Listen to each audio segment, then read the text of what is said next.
CPIM করি, মার খেতে প্রস্তুত থাকলে, জেলে যেতে প্রস্তুত থাকলে সিপিআইএম একটা দায়িত্ব দিলে প্রস্তুত থাকতে যাবো কেন, খাবো না? কর্মী সমর্থক পার্টি সদস্য তাদের একটু মন খারাপ হতে পারে, দুঃখ হতে পারে। 21 সালের প্রথম দিকে হয়েছিল।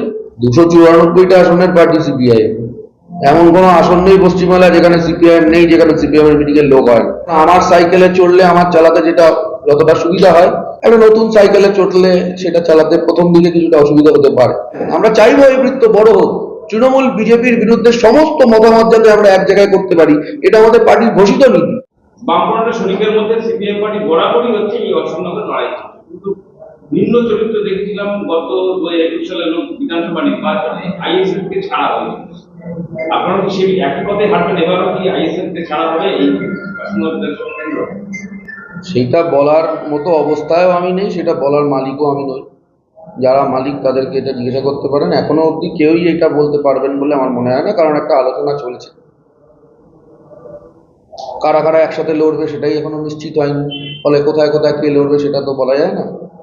এখন এটা ঠিক যে আমি যখন রাস্তায় বেরোই তখন আমার সাইকেলে চড়লে আমার চালাতে যেটা যতটা সুবিধা হয়, একটা নতুন সাইকেলে চড়লে সেটা চালাতে প্রথম দিকে কিছুটা অসুবিধা হতে পারে। তবে অসন্তোষ আমি দেখিনি, আপনারা দেখতে পারেন। আমরা 21 সালের নির্বাচনেও যেই প্রার্থী হোক না কেন, বামফ্রন্ট সমর্থিত প্রার্থী, দ্যাটস এনাফ। এই শব্দটা, এই বাক্যটা আমাদের কর্মীদের কাছে, আমাদের কাছে যথেষ্ট। পৌরসভা নির্বাচনে আমি যে ওয়ার্ডে বসবাস করি, ছোটবেলা থেকে কাস্তে ধানের শীষে ভোট দিয়েছি। বারাসাত লোকসভা কেন্দ্রে সিংহ চিহ্নে ভোট দিয়েছি, কাস্তে ধানের চিহ্নে ভোট দিইনি। আমাদের 34 বছর ধরে বারাসাতে যে সাংসদ হয়েছেন, ফরওয়ার্ড ব্লকের সাংসদ হয়েছেন। আমার ওয়ার্ডে, আমি যে ওয়ার্ডে বসবাস করি সেই ওয়ার্ডে কাউন্সিলর হয়েছেন, সিপিআর কাউন্সিলর হয়েছে। ফলে এটা আমাদের দীর্ঘদিনের অভ্যেস। এই জোটে আমরা তো চাইবই আমাদের বন্ধু বাড়ুক। যারা এই জোটে থাকতে পারেন, যাদের এই জোটে থাকা উচিত, তারা তো থাকবেন। আমরা চাইবো এই বৃত্ত বড় হোক, তৃণমূল বিজেপির বিরুদ্ধে সমস্ত মতামত যাতে আমরা এক জায়গায় করতে পারি, এটা আমাদের পার্টির ঘোষিত নীতি। ফলে তার জন্য কে কোথায় লড়বে না লড়বে তাতে কি দরকার আছে? কোথাও অন্যরা লড়লে তাদের জন্য আমরা লড়বো, কোথাও আমরা লড়লে আমাদের জন্য তারা সবাই মিলে জান প্রাণ দিয়ে লড়বেন। এটাই তো যে কোনো বন্ধুত্বের, যে কোনো জোটের লক্ষণ, যে কোনো জোটের শর্ত। সেই শর্ত কেউ ভাঙবেন না। সেখানে মানুষের একটা চাহিদা আছেই যে সিপিএম পার্টির সিম্বল নিয়ে অন্তত এবার নির্বাচনে লড়াইটা করুক এবং অধিকাংশ মানুষ অংশগ্রহণ করুক তাতে। আপনারা কি যদি ভোটের পক্ষ থেকে সংযুক্ত মোর্চাকে হয়তো আইসিএফ ছেড়ে দেওয়া হয়, অশোকনগর পার্টির পক্ষ থেকে আপনারা মেনে নেবেন? 294টা আসনের পার্টি সিপিআইএম, এমন কোনো আসন নেই পশ্চিমবাংলায় যেখানে সিপিআইএম নেই, যেখানে সিপিআইএম এর মিটিং এর লোক হয় না। অশোকনগরেও হয়, গোটা রাজ্যেই হয়। কিন্তু 294টা আসনে কি কাস্তে তারা প্রার্থী থাকেন? কোনোদিন ছিল?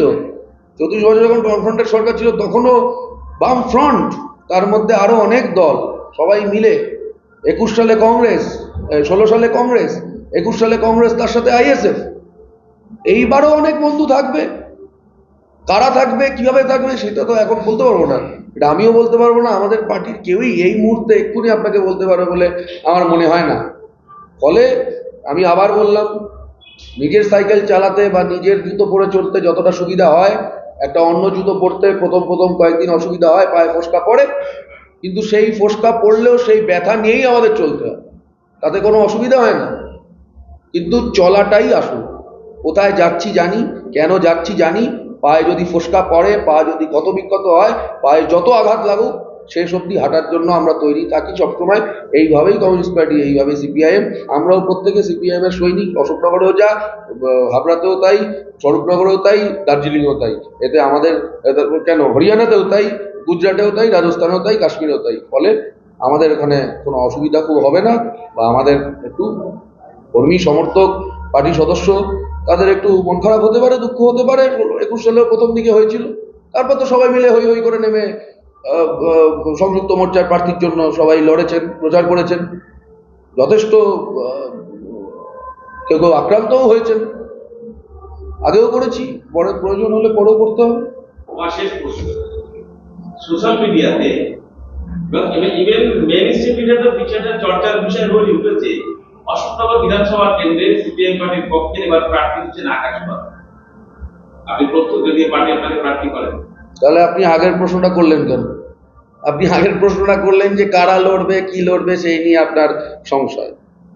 এরকম কোনো কথা আমি জানি না, আমাদের এরকম ভাবে হয়ও না, আমার জানার মানে প্রশ্ন ওঠে না। কারা লড়বে আগে ঠিক হবে, তারপরে মানে কোন পার্টি হবে, কি হবে, কারা জোট হবে, কিভাবে কি হবে, সেসব হবে ঠিক হোক। একটা কথা আছে, সে কথাটা আহ, অনেকেই বলেন, আমিও বলছি, আগে সন্তান ভূমিষ্ঠ হোক, তারপর তার নাম ঠিক হবে।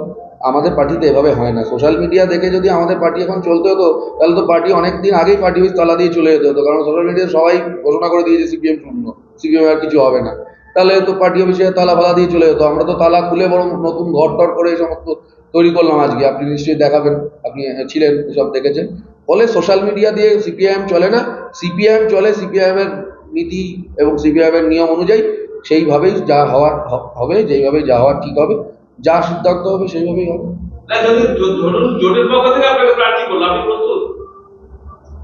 সিপিআইএম করি, মার খেতে প্রস্তুত থাকলে, জেলে যেতে প্রস্তুত থাকলে সিপিআইএম একটা দায়িত্ব দিলে প্রস্তুত থাকতে যাবো কেন, খাবো না। কিন্তু এক্ষুনি প্রস্তুত থাকার মতো কোনো কারণ হয়েছে বলে আমার মনে হয় না।